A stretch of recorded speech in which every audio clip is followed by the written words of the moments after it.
Hey, how's it going, everyone? As part of the series I have in Kajukenbo, today I'm going to be going over line basics. Line basics are followed by the earlier video that I made on basic warm-ups. That's after stretching. So we do our stretches, then we do our basic blocks for the warm-up, and then we do our line basics. Keep in mind that my Kajukenbo line basics will differ from other Kajukenbo schools. So mostly because of my background, a lot of the stuff I do is I end up transferring over to be able to use in the ring, in a MMA, and also a kickboxing setting. So because of that, there might be some slight differences between my warm-ups, my line basics, and even my instructor's line basics. So keep that in mind when watching the video. So before we get started here, I'm going to be going towards the camera so you can see what I'm doing. But typically what you do is you're going to be going in one direction, maybe about 10 yards or so, 10 meters. You're going to turn around and you're going to do the same technique again going the other side. To avoid any confusion, just remember that whenever I show you one technique and I'm coming towards the camera, normally I would turn around and do the same technique coming back. So I go one direction and I come back in that direction. Anywhere between 5 yards, 10 yards, 5 meters, 10 meters. Whichever space you have available is just fine. So just keep that in mind while we go over these techniques. We're going to start off with something called a squat vertical punch. Squat vertical punch is like this. You're right there. When you step forward, you're going to be coming in at the same level here. So for example, if I'm going in this direction, I'm here, I've chosen this as my base level to be. When I step forward, I'm at that same level. I'm still there. I'm not doing this, up, then down. You should not be going up, then down. Pick a level, stay there. Some people can go lower than others. Whatever your level is, just stick to it. I encourage you to take deeper horse stances as you progress in your training, but this is a time to pick a level, whatever it's going to be, and just stick to that same level the whole time. We're going to be doing key eyes whenever we strike, and again, being focused, determined, making every strike count.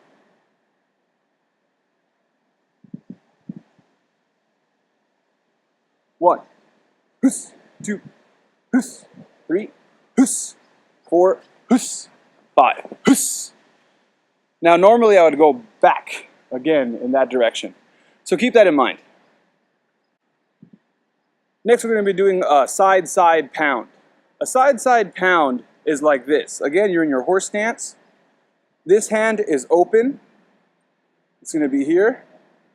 And it's going to be here. It's also known as a side hammer fist. You're hitting with this part of the fist. Okay? Ready? Begin. Huss. Huss.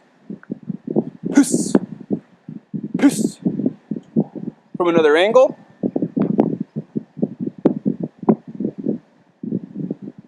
Huss. Huss. Huss. Make sure to go both directions each time.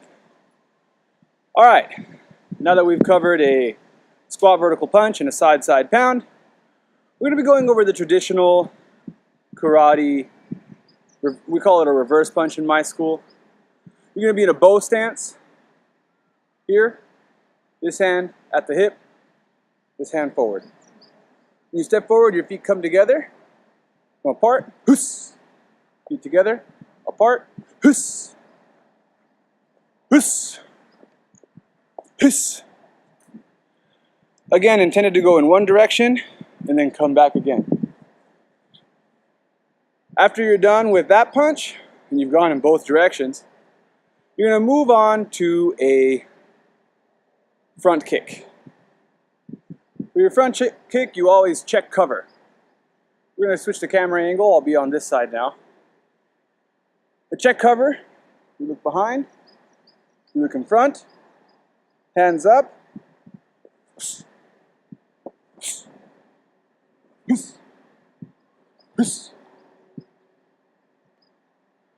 from a different camera angle.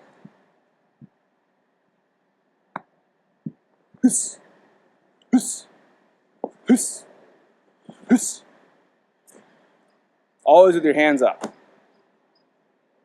Next, we're going to do something called a flip kick, also known as a roundhouse kick. You're still going to check cover. Now, some schools will say you kick like this, with your hands up the whole time.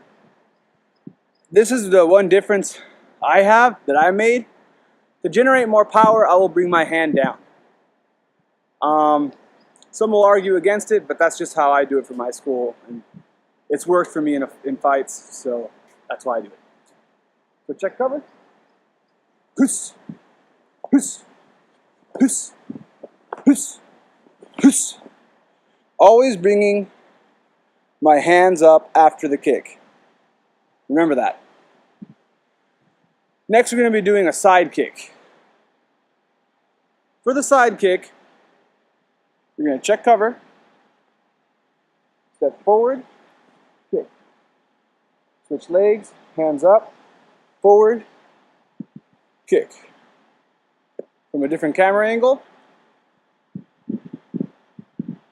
Huss, huss, huss, huss, huss. Always when you're done, bring your hands up. All right. Finally, we're going to be doing a front, flip, spin. This move is a little complicated and advanced, so I'm going to do 2 different versions of it. 3 different versions of it. The point is to be able to alternate your kicks in a fight. So first we're going to combine what we just went over. The front kick, the roundhouse kick, and the side kick. And it should look a little something like this. Front kick, roundhouse kick, side kick. Once you've done it once, you do it again from the other side. Front kick, roundhouse kick, side kick. That's the basic beginner's version.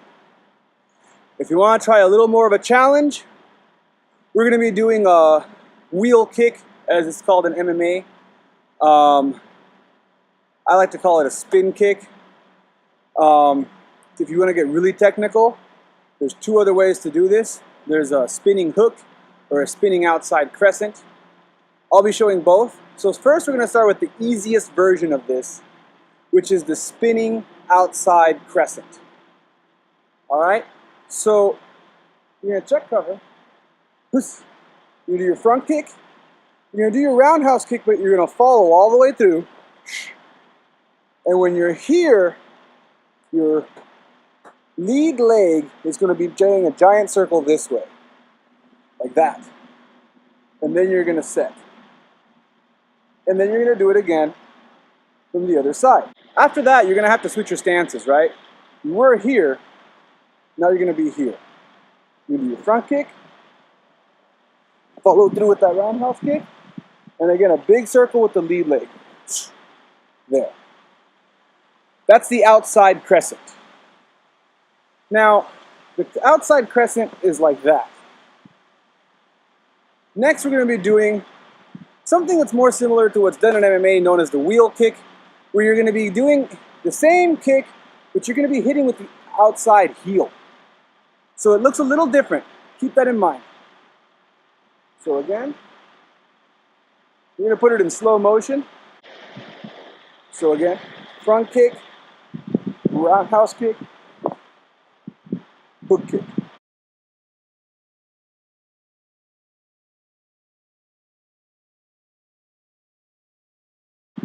As you saw, the kick kind of came vertical, and I was trying to aim to attack with my heel. From the other side, switch my feet, front kick, roundhouse kick, hook kick. There. That is this front, flip, spinning hook. That one's a little more difficult. After you've mastered those three, you can start working on the jump kick that we do. Front, flip, spinning jump kick. The spinning jump kick is actually a jumping outside crescent. So I just talked about earlier, the intermediate version was front kick, roundhouse kick.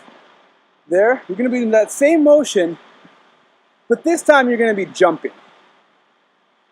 So, again,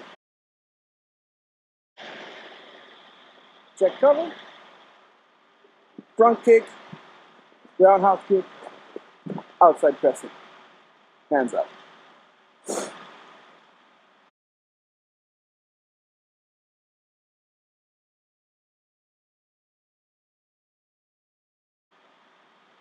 Best of luck trying to do that. I would not do that on your first try.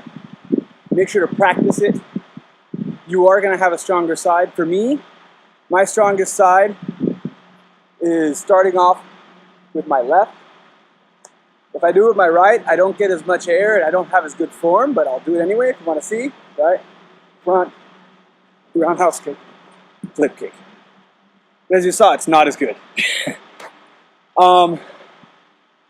And mostly when you continue and you bring it on to your form, you're going to be doing it with the left lead leg anyway.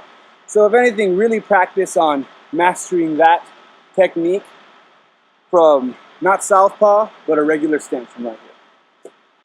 And that pretty much concludes our line basics. After you're done with that, you can move on to practicing your forms.